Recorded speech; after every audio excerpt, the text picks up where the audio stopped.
Golden well restoration. सूखे से नदी का पानी भी सूख गया था। नल को पानी तो कभी कभी आता तो कभी नहीं आता। सारे गांव वाले परेशान हो गए थे। सरपंच ने यह देखकर एक सभा बुलाई थी। सारे गांव वाले सरपंच की बात गौर से सुन रहे थे। गांव पर पानी की बहुत बड़ी समस्या आन पड़ी है, पर फिर भी कोई उस पुराने कुएं के पास पानी के लिए नहीं जाएगा और ना ही कोई उसका नाम भी लेगा। सरपंच की बात सुनकर एक गांव वाला कहता है, पर सरपंच जी, हमें पता है कि उस कुएं में भूत रहते हैं और वो कुआं मनहूस है। जो कोई उसके पास जाता है वो वापस नहीं आता। आप चिंता ना करें, कोई भी उस कुएं के पास नहीं जाएगा। हम बिना पानी के मर जाएंगे, लेकिन उस कुएं के पास नहीं जाएंगे। उस गांव में मनोज अपने परिवार के साथ नया नया रहने के लिए आया था। लोगों की बात सुनकर मनोज कहता है, सरपंच जी, ये तो अंधविश्वास है कि भूत होते हैं। गांव वालों, आप बताओ, क्या आपने कभी किसी भूत को देखा है? हमें इस विज्ञान के जमाने में ऐसी बातें करना शोभा नहीं देता। अरे मनोज, ये शहरी बातें तू हमें मत सिखा। मैं जो कह रहा हूं बस वैसे करो। सरपंच जी, पानी की समस्या है पर उसका समाधान भी है। पुराने कुएं का अगर हम रिस्टोरेशन करेंगे तो हमारी पानी की समस्या खत्म हो जाएगी। मनोज की इस बात पर गांव वाले उसे ही बोलने लगते हैं। कोई भी उसका साथ नहीं देता। दरअसल कुछ साल पहले उस कुएं में गांव के कुछ बच्चों की मौत हो गई थी। उस दिन के बाद से गांव के लोगों ने उस कुएं से पानी भरना बंद कर दिया था।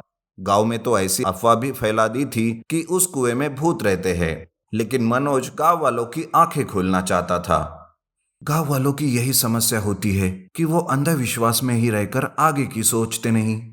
लेकिन मैं उनको गलत साबित करके ही रहूंगा। ये भूत वूत कुछ नहीं होते। मनोज अपने प्लान में लग जाता है। एक दिन मनोज उस कुएं के पास जाता है। बहुत सालों से सफाई ना होने के कारण कुएं के पास बड़े बड़े पेड़ लगे हुए थे। कुएं का पानी सूख गया था और कुआं कचरे से भरा पड़ा था। उसे देखकर मनोज सोचता है, अरे रे रे, ये क्या हालत हो गई है कुएं की। अगर कुएं को और खोदा गया तो मुझे यकीन है कि कुएं के अंदर पानी जरूर मिलेगा। अब क्या करूं? अकेला इस काम करने के बजाय सारे गांव वाले मिलकर करेंगे तो जल्दी हो सकता है। ऐसा सोचकर मनोज अपने शरीर पर सोने के गहने पहनकर गांव में आता है। उसे ऐसा देखकर सारे गांव वाले मनोज के पास इकट्ठा हो जाते हैं। तब एक औरत कहती है, अरे भाई साहब, आपको क्या कोई खजाना मिल गया है जो आप इतने गहने पहनकर घूम रहे हो? जी हाँ, मुझे खजाना ही मिला है और आप सबको भी मिल सकता है, लेकिन आप सब तो डरपोक हो। तब सारे गांव वाले गोल्डन खजाना मिलने का रास्ता पूछते हैं। मनोज मन ही मन में बहुत खुश होता है और वो कहता है, आपको विश्वास नहीं होगा, लेकिन मुझे खजाना उस पुराने कुएं के अंदर से मिला है। मैं उस कुएं के अंदर गया तो मुझे वहां कोई भूत नहीं मिला, बल्कि साफ सफाई करते हुए सोने के गहने मिले, गहने। मनोज की बात सुनकर सारे हैरान और चकित हो जाते हैं। आपस में धीरे धीरे बात करने लगते हैं कि तभी वहां एक औरत कुल्हाड़ी लेकर आती है और कहती है, मैं डरपोक नहीं हूँ और ना ही किसी भूत से डरती हूँ। अगर भूत मेरे सामने भी आ जाए ना, तो मैं उसे इस कुल्हाड़ से मार दूंगी। मैं तो चली कुएं की साफ सफाई करने और गोल्डन खजाना पाने। जैसे ही वो औरत आगे बढ़ती है वैसे ही गांव के बाकी के आदमी भी कुएं की सफाई करने के लिए उसके पीछे पीछे जाते हैं। अब सारे सोने की लालच में कुएं की साफ सफाई करने लगते हैं। कुएं के अंदर जमा कचरा निकाल फेंकते हैं, पेड़ों को तोड़ देते हैं और कुएं की खुदाई भी करते हैं। खुदाई से ही कुएं में पानी लग जाता है। तब एक आदमी कहता है, अरे मनोज, यहाँ कहाँ सोना है भाई, यहाँ तो पानी लग गया है। अरे तो पानी ही तो असली सोना है। तुम्हें क्या लगा मेरे पास जो गहने हैं वो असली है? अरे वो तो कुएं में भूत नहीं है और हमारी पानी की समस्या दूर करने के लिए ये सब नाटक किया मैंने।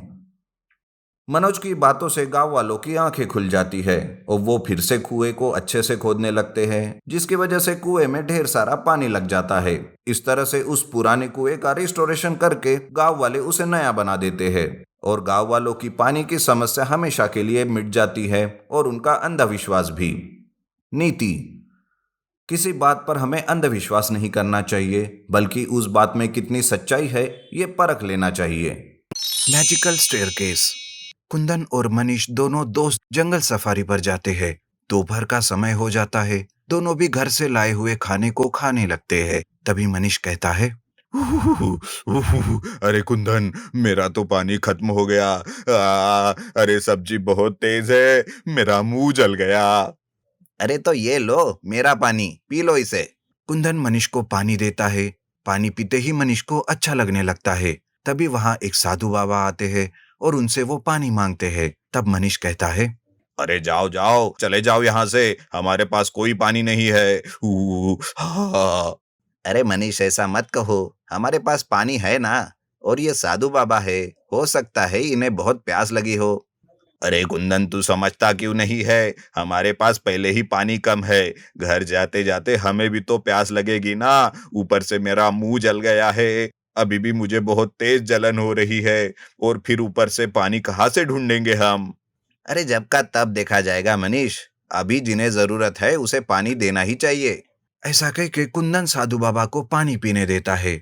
साधु बाबा पानी पीकर बहुत संतुष्ट हो जाते हैं। उन्हें कुंदन का सच्चा रूप बहुत भाता है और वो कुंदन से कहते हैं, बेटा, सच में तुम एक नेक दिल इंसान हो बेटा। मैं तुम्हें आशीर्वाद देता हूँ, तुम्हारी सारी इच्छाएं पूरी होगी बेटा। अरे तुम तो एक साधु बाबा हो ना, फिर तुम ही क्यों नहीं करते अपनी सारी इच्छाएं पूरी। ठीक है बेटा, इस जंगल के पश्चिम दिशा में बढ़ते जाओ। वहां तुम्हें एक जादुई सीढ़ी मिलेगी। उस पर चढ़कर ऊपर में तुम्हें ढेर सारा खजाना मिलेगा बेटा। साधु बाबा उन्हें रास्ता बताकर वहां से चले जाते हैं। बाबा की बात सुनकर वो पश्चिम दिशा में निकल पड़ते हैं। कुछ ही दूरी पर उन्हें सच में एक जादुई सीढ़ी दिखाई देती है। तब मनीष कहता है, अरे वाह, साधु बाबा ने तो सच ही कहा था, ये देखो वहां है जादुई सीढ़ी। दोनों भी उस जादुई सीढ़ी के पास जाते हैं। वो जादुई सीढ़ी सीधे आसमान तक गई थी। उस जादुई सीढ़ी को देखकर मनीष के मन में लालच जाग जाता है और वो मन ही मन में सोचता है, अरे सबसे पहले तो मैं ही चढ़ूंगा इस जादुई सीढ़ी पर। पहले अगर ये कुंदन चढ़ गया तो मुझे खजाना नहीं मिलेगा। खजाना मिलते ही मैं इसे कुछ सोने के सिक्के देकर भगा दूंगा।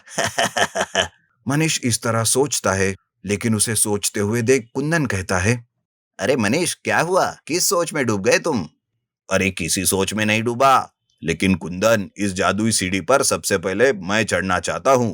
कुंदन भी मनीष को पहले ही चढ़ने देता है। मनीष खजाने की लालच में सीढ़ी चढ़ने लगता है कि तभी अचानक उसके सामने एक राक्षस आ जाता है, जिसे देखकर वो बहुत डर जाता है और सीधा नीचे गिरता है। तब मनीष डरते हुए कहता है, अरे कुंदन, ऊपर तो राक्षस है, हमें खजाना नहीं मिल सकता। अरे चलो भागते हैं यहाँ से। अरे मनीष, तुमने कोशिश की, अब मुझे कोशिश करने दो, मैं भी चढ़कर देखना चाहता हूँ कि ऊपर क्या है। इस तरह कुंदन वो जादुई सीढ़ियों से चढ़ने लगता है। उसके भी सामने अचानक से एक राक्षस आता है, लेकिन उस वक्त कुंदन बिना डरे हुए कहता है, अरे सुन राक्षस, मैं तुमसे डरने वाला नहीं हूँ। तुम जैसे कई सारे राक्षस को मैं रोज देखता हूँ, चलो हट जाओ मेरे रास्ते से। कुंदन के ऐसे कहते ही वो राक्षस गायब हो जाता है। कुंदन जादुई सीढ़ियों से आगे चढ़ते हुए ऊपर आसमान में चला जाता है, जहाँ पर उसे ढेर सारा खजाना मिलता है। खजाना देखकर वो बहुत ही खुश हो जाता है और वापस अपने दोस्त मनीष के पास आता है और कहता है, अरे मनीष, ये रहा हमारा खजाना, चलो आपस में आधा आधा बांट लेते हैं। वो दोनों आपस में खजाना बांटते रहते हैं कि तभी वहां साधु बाबा आते हैं और वो कहते हैं, देखा मनीष, तुम्हारा दोस्त कितना निस्वार्थी है। वो तुम्हारे साथ अपना खजाना भी समान बांटने के लिए तैयार है, और तुम हो जो कि स्वार्थ में आगे जाने की बात कर रहे थे। इतना अच्छा दोस्त कभी तुम्हें मिलेगा भी नहीं। ऐसे दोस्त को खोना नहीं चाहिए बेटा, चाहे कुछ भी हो जाए। ऐसा कहकर साधु बाबा वहां से चले जाते हैं। मनीष को भी अपनी गलती समझ आ जाती है। वो कुंदन से माफी मांगता है। कुंदन भी बड़े दिल से उसे माफ कर देता है और खजाना आधा आधा बांटकर वो खुशी खुशी से रहने लगते हैं।